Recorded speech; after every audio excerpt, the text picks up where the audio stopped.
Tu sais ce qui peut être le plus vicieux avec le mode survie? C'est qu'au bout d'un moment, tu ne le vois même plus. Tu crois juste que tu es stressé, fatigué, débordé, peut-être un peu trop dans le contrôle ou comme ça, de nature. Alors qu'en réalité, ton cerveau fonctionne peut-être en état d'urgence permanent depuis tellement longtemps qu'il a fini par croire que c'était normal. Et le problème, c'est qu'un cerveau qui vit en mode survie ne cherche pas vraiment à vivre. Il cherche surtout à tenir, à éviter les problèmes, à anticiper, à gérer, à contrôler ce qui pourrait mal se passer. Et aujourd'hui, j'ai envie qu'on parle de ça. Parce qu'il y a tellement de femmes qui vivent dans cet état-là sans mettre le mot dessus. Le mode survie. Donc c'est pas forcément s'effondrer. Et je crois qu'il faut vraiment entendre ça. Parce qu'on imagine souvent qu'une personne en mode survie, c'est quelqu'un qui craque complètement, alors qu'en réalité, beaucoup de femmes continuent à fonctionner. Elles travaillent, elles gèrent les enfants, la maison, les rendez-vous, les imprévus, les emails, les repas, les lessives, les anniversaires, les obligations. Et elles sourient même parfois. Mais intérieurement, leur système nerveux ne se repose jamais vraiment. Le cerveau reste constamment en train de scanner ce qu'il ne faut pas oublier, ce qui pourrait arriver, ce qui reste à faire, ce qu'il faut anticiper, ce qui risque de poser problème. Et à force, cet état d'alerte finit par devenir normal. Tu peux être assise dans ton canapé et pourtant intérieurement être encore au travail mentalement. Et le plus fou, c'est qu'on finit souvent par appeler ça être adulte, être responsable, organisé, alors que parfois, c'est juste un cerveau épuisé qui ne sait plus redescendre. Et souvent, les femmes me disent: «Mais je comprends pas, il y a pas de catastrophe pourtant». Et justement, le problème du mode survie chronique, c'est qu'il ne dépend plus forcément de la réalité actuelle, d'une catastrophe. Ton cerveau a parfois appris depuis longtemps à fonctionner dans l'anticipation permanente. Anticiper les besoins des autres, les conflits, les oublis, les imprévus, les critiques, les tensions, la charge qui pourrait tomber. Alors même quand il n'y a pas de danger immédiat, le cerveau continue de surveiller. Parce qu'il croit qu'en restant vigilant, il protège. Et franchement, chez beaucoup de femmes, ce fonctionnement a même été valorisé. Être celle qui tient, qui gère, qui pense à tout, qui assure malgré la fatigue. Donc forcément, ralentir peut devenir extrêmement inconfortable. Certaines femmes culpabilisent même quand elles se reposent, comme si s'arrêter, déléguer ou souffler un peu était presque dangereux. Et ça, c'est pas juste un problème d'organisation, c'est un système entier qui a appris à survivre en restant constamment en tension. Et donc parfois, on ne réalise même plus à quel point notre système est sous pression, parce qu'on s'est habitué. Ça aussi, c'est le problème du mode survie chronique. Il devient banal. Tu continues à fonctionner, donc tu te dis que ça va. Mais fonctionner, c'est pas forcément aller bien. Et il y a souvent des signes très parlants que ton système nerveux reste bloqué en vigilance permanente. Par exemple, tu n'arrives jamais vraiment à te détendre. Même pendant les vacances, ton cerveau continue de tourner à fond les ballons. Tu culpabilises quand tu ne fais rien. Le silence ou le calme te mettent presque mal à l'aise. Tu es fatigué, mais tu n'arrives pas à ralentir pour autant. Ou tu passes ton temps à penser à après. Tu as l'impression que tout est urgent et tu te sens tendu même quand il y a pas de problème particulier. Et parfois, ça va encore plus loin. Tu peux avoir du mal à profiter réellement des moments agréables. Tu es avec tes enfants, par exemple, mais ton cerveau est déjà, à la prépa du repas de ce soir. Tu es en train de regarder une série, mais intérieurement, tu es encore en train de faire la liste des courses ou, des choses à faire. Tu essayes de te reposer, mais, tu sens presque encore cette agitation intérieure, comme si ton corps était posé, mais que ton cerveau, lui, il continuait de pédaler. Et honnêtement, c'est tellement de femmes qui vivent comme ça depuis si longtemps, qu'elles finissent par croire que c'est leur personnalité. Je suis quelqu'un qui pense trop, je suis anxieuse, je suis hyperactive. Ah, je suis stressée de nature. Alors que parfois, c'est pas du tout ta nature. C'est juste un système nerveux qui n'a jamais vraiment appris à sortir de l'alerte.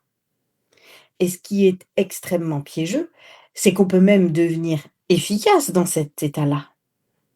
Bah oui, tu développes des réflexes, tu anticipes vite, tu gères énormément de choses, tu compenses en permanence. Donc de l'extérieur, on peut même te voir comme quelqu'un de très organisé, alors qu'intérieurement, tu es tout simplement peut-être en train de survivre efficacement. Et ça change tout. Parce qu'un cerveau qui vit constamment en tension finit souvent par perdre l'accès à certaines choses essentielles. La créativité, l'élan, le plaisir simple, la capacité à être pleinement présente, le repos profond, la sensation de sécurité intérieure. Et je pense qu'on sous-estime énormément ce point-là. Parce que, à force de vivre en mode gestion, beaucoup de femmes ne se demandent même plus: «Est-ce que je vais bien?» Elles se demandent surtout: «Est-ce que je tiens encore?» Et c'est pas pareil. Quand ton système reste trop longtemps en mode survie, même le repos peut devenir compliqué. Certaines femmes vont me dire, par exemple: «Quand j'ai enfin un moment de calme, je sais même plus quoi faire». Ou quand je ralentis, bah, je me sens bête, je sais pas quoi faire. Ou encore, j'ai l'impression de perdre mon temps si je suis pas utile. Et ça montre à quel point le cerveau a associé valeur, sécurité et agitation permanente. Comme si être en mouvement constant était devenu une preuve qu'on mérite sa place. Alors qu'en réalité, un être humain n'est pas censé vivre continuellement en état d'alerte. Le corps, il a besoin d'alternance, il a besoin d'espace de récupération, besoin de moments où c'est pas la peine de surveiller, d'anticiper, de gérer ou de compenser. Et quand ces espaces disparaissent pendant trop longtemps, le cerveau finit par croire que l'urgence, bah, c'est devenu la norme. Et souvent, c'est là qu'on commence à ne plus vraiment vivre. On vit pas, on tient, juste. Le vrai changement, c'est pas juste je vais mieux m'organiser. Parce que si ton système reste bloqué en mode urgence, tu vas juste devenir une femme épuisée avec un meilleur agenda. Et là, je pense que c'est énormément de femmes qui s'épuisent encore plus, parce qu'elles sentent que quelque chose ne va pas. Alors elles essayent une nouvelle méthode, une routine plus stricte, une meilleure organisation, une appli, un planeur, un système de productivité révolutionnaire. Mais si intérieurement, ton cerveau croit toujours qu'il doit rester en vigilance permanente, bah, le problème y revient. Sous une autre forme, avec une autre méthode, un autre planning, une autre promesse. Parce que le vrai sujet, c'est pas uniquement ce que tu fais, c'est dans quel état intérieur tu le fais. Et souvent, le changement commence au moment où tu réalises enfin: «Attends, je suis peut-être pas juste débordée là. Je suis peut-être devenue incapable de sortir de l'alerte». Et alors cette prise de conscience-là, elle est énorme.